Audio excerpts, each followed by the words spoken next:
Bonjour, ici c'est Niki Besson, manager coach et optimisateur de temps.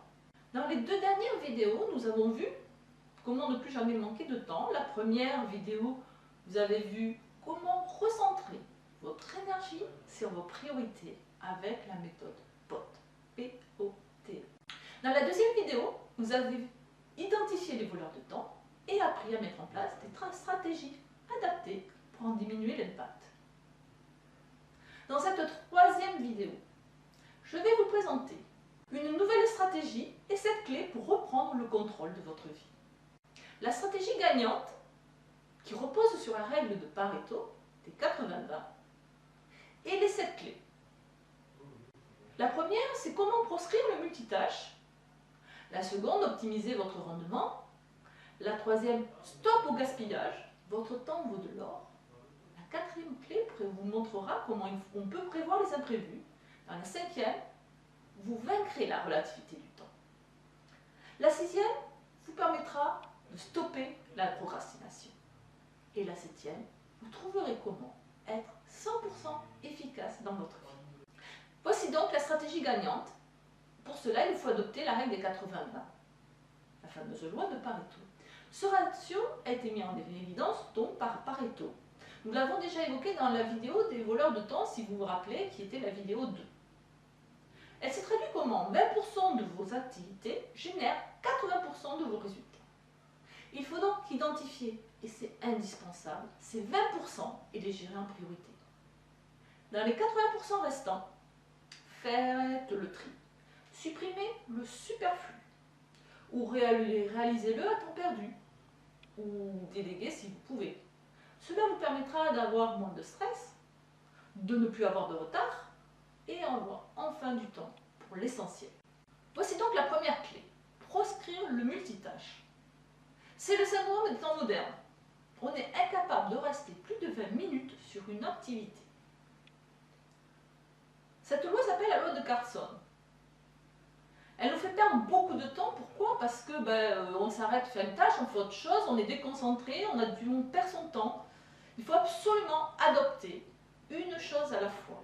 Cela vous permettra de tripler votre activité, de devenir efficient et d'atteindre vos objectifs vite et efficacement. La clé numéro 2, c'est optimiser vos rendements. Parfois, il vous semble que votre efficacité baisse. Tenez-vous compte de la loi d'Illich. Évitez l'efficacité décroissante. La loi d'Illich dit que dépasser un certain délai, le temps passé sur une action est contre-productif. Pour optimiser son rendement, trouvez l'équilibre entre les temps forts et les temps de repos. Troisième clé, votre temps vaut de l'or. Connaissez-vous la dilatation du temps? Plus vous avez du temps et plus vous prenez du temps. Cette loi s'appelle la loi de Parkinson, qui dit que plus on accorde de ressources, plus nous avons tendance à consommer toutes ces ressources. La solution, c'est se fixer un temps raisonnable à une tâche en visant la meilleure productivité sans vous imposer un rythme d'enfer. La quatrième clé, c'est prévoir les imprévus. Pourquoi la tartine tombe-t-elle toujours côté beurre? Ou la célèbre loi de Murphy. Il est indispensable d'anticiper les problèmes et prévoir des solutions de secours. Cela diminuera le stress et permettra d'aller plus vite en cas d'imprévu. Prévoir 30% pour les impondérables si c'est possible. La cinquième clé, c'est vaincre la relativité du temps. En gros, on aime bien faire ce qui nous plaît, mais le problème, c'est que les activités pénibles s'entassent. Les minutes paraissent beaucoup plus courtes si l'activité est amusante et beaucoup plus longue en fonction de l'intérêt qu'on peut apporter à la tâche. Cette loi, c'est la loi de Fraise, ou la loi de la dimension subjective du temps. La solution, c'est repérer et planifier. S'obliger chaque jour des actions qui nous rebutent et se féliciter une fois que la tâche est réalisée. La sixième clé, stop à la procrastination. La procrastination, c'est l'art de remettre à demain. Vous êtes un adepte du « je commencerai demain » ou « je le ferai tout à l'heure ». C'est Henri Laborie qui a traduit ce phénomène par « je priorise ce que j'aime ».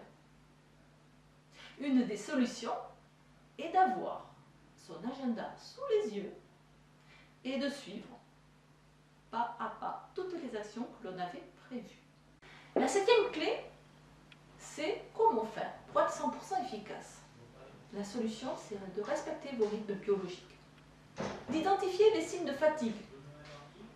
Vos capacités physiques et intellectuelles changent le long de la journée.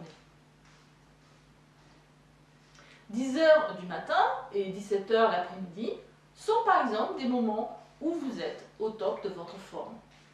Utilisez ces moments-là sur des actions très sensibles où il faut beaucoup de concentration et beaucoup d'efforts. Pour gagner 2 ou 3 heures de temps dans une journée, pour ne plus jamais manquer de temps, utilisez cette loi à votre avantage. Une formation sur la gestion du temps doit vous offrir des exercices pratiques, simples et efficaces.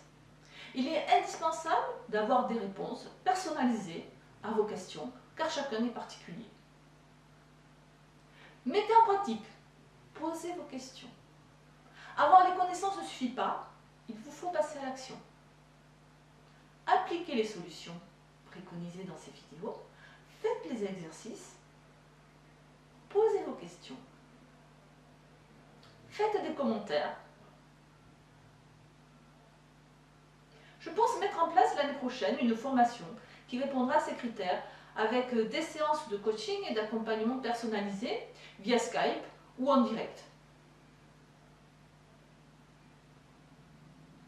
La vidéo numéro 4 vous révélera l'erreur à ne jamais commettre si vous ne voulez pas ruiner vos chances de réussite. Dans 7 jours, vous recevrez une nouvelle vidéo. En attendant, ici, juste dans les commentaires, écrivez-moi ce que vous feriez avec 2 ou 3 heures de libre par jour. Qu'est-ce que cela vous permettrait de réaliser dans votre vie? Je vous remercie de votre attention et je vous retrouve très bientôt. Je vous souhaite une excellente journée. Au revoir!